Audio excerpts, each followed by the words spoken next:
Hello everyone, good evening. Ngayon naggagawa ako ng roast chicken sa butter. Ito ay binabad ko muna sa tuyo na mayroon butter. Lagyan ng paminta. Tsaka ipapa-brown siya. Tapos lagyan mo siya ng sibuyas na bilog-bilog. Ganyan lang.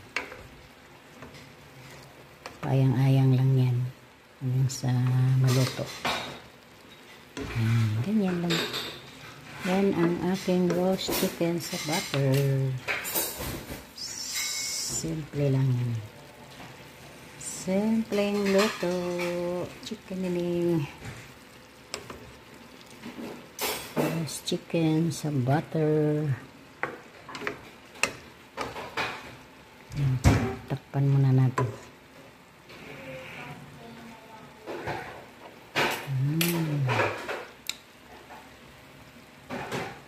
Bye. Salamat sa panood ng aking video.